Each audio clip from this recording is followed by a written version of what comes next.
In this video, I'm going to explain some of the mechanics of Street Fighter V and some of the lesser known facts about them. You can click on a topic to skip to it, and you can also click on a topic during the video to jump back to this screen.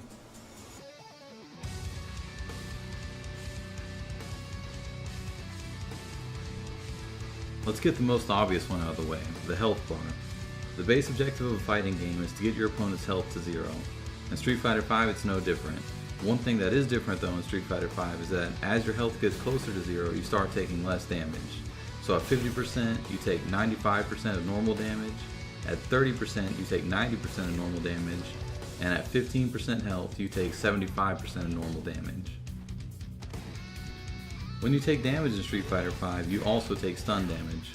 Under the life bar is a separate bar for how much stun you've taken. Once it's full, your character will instantly fall down, then get up slowly. This allows your opponent to get a full combo on you. Combo scaling is not reset when entering the stun state, and if you mash buttons while stunned, it can help you get out slightly quicker, but it usually won't save you from eating a full combo. The stun bar will go down over time if you are not being pressured or taking damage, so if you're about to be stunned, it's good to try and get away from your opponent and let the stun go down. Or to keep pressuring if your opponent is close to being stunned. It's also important to note that although stun scales with combos, it does not scale according to the combo damage. Basically, that means that no matter what health the opponent is at, your combos will always do the same amount of stun. The critical art meter is separated into 3 different blocks. Each block can be spent on 1 bar EX special attacks, or if you save it all the way, you can use your critical art, which is also known as the super, for 3 bars. How you decide to use this meter depends on your character, the situation you're in, and the character you're fighting against. The meter is built by blocking, taking damage, dealing damage, and performing special moves.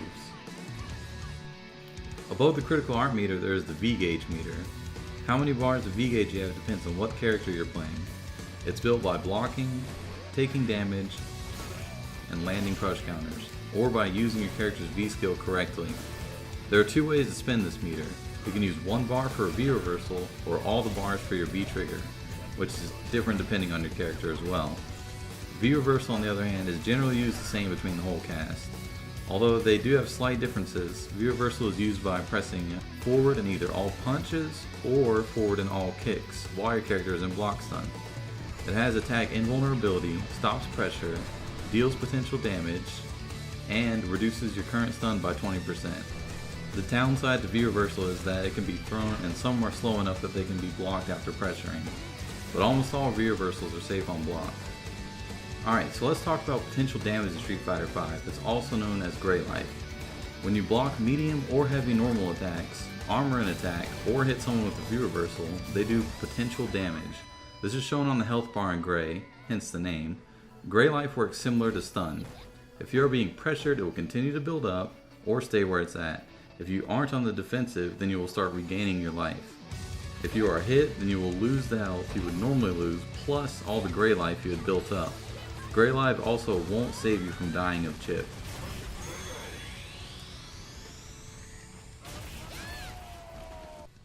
Chip damage can only be caused by specials and supers.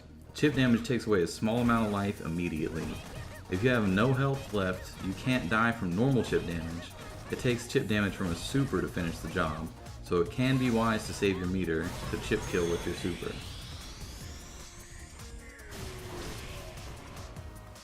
Street Fighter V has implemented a priority system between attack types. It's pretty simple to understand. If 2 attacks overlap each other on the same frame, then the attack with the higher priority will win. The priority is heavy beats medium beats light. Special attacks are considered to have no priority, meaning they can trade with any kind of attack. Throws out prioritize all ground attacks.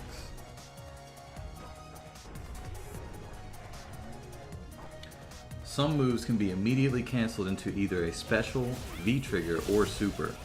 These moves are different for every character, but in general, any move that can be cancelled into a special will also cancel into a V-trigger and super, and any move that will cancel into a super will also cancel into a V-trigger. And most moves can be cancelled into V-trigger if nothing else.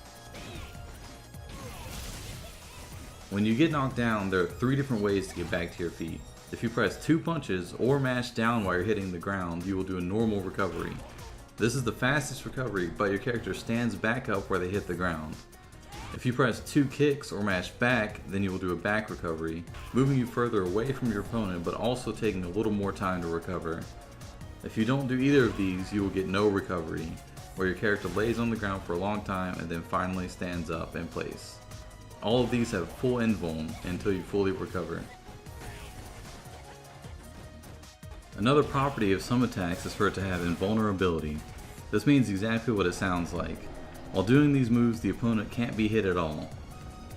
These moves are always punishable though, so it's not a great idea to just keep throwing them out.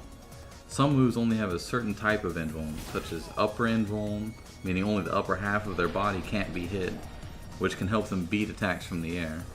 Throw invuln, meaning that they can't be thrown while doing this move. And projectile invuln, which allows them to go through projectiles.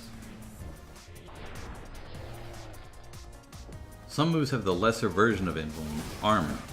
Armor typically lasts only one hit and always loses to throws. If you hit someone's armor, they take damage in the form of Grey Life. One interesting property of armor is that you can't die while armoring damage. Armor can be broken by multiple hits and is automatically broken against critical lines. If you beat a move during its startup with another move, you will get the counter hit notification. This means that the opponent will be in hit stun longer, which opens up for new counter hit only combos, and that they take 20% more damage from the move that counter hit them. Some attacks have the crush counter property. When scoring a counter hit with these moves, the opponent will be put into a crush counter specific state, which can lead to even more damage and also build you some V gauge.